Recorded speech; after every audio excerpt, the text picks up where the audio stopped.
नारायण पूछे तुलसी से दिलवा के बात हो। नारायण पूछे तुलसी से दिलवा के बात हो। नारायण पूछे तुलसी से के तुहर माता तुलसी के तुहर पिता हो।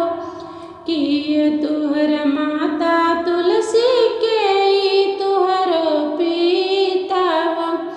कवने नगरिया में भइल बा बियाह हो। नारायण पूछे तुलसी से दिलवा के बात हो। नारायण पूछे तुलसी से दिलवा के बात हो। नारायण पूछे तुलसी से धरती हमारी माता हाई मेघ हमरे पिता।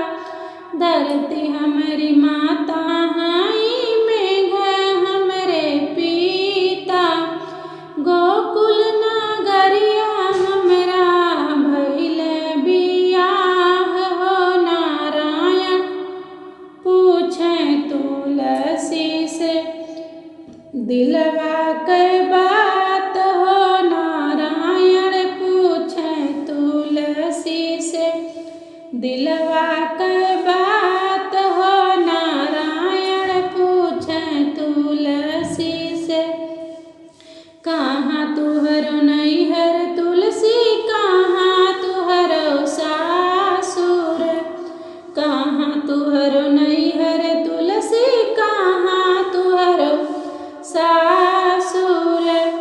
के जे लगाया तुलसी कांता तुहार हो। नारायण पूछे तुलसी से दिलवा के बात हो। नारायण पूछे तुलसी से के तुहर लागे तुलसी पिया तुहार हो। नारायण पूछे तुलसी से दिलवा के बात हो। नारायण पूछे तुलसी से गंगा तीर नैहर हमर जमुना तीरे सासुर।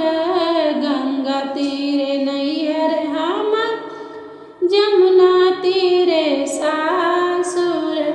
कुंवर कन्हैया हमें पिया हमार हो। नारायण पूछे तुलसी से दिलवा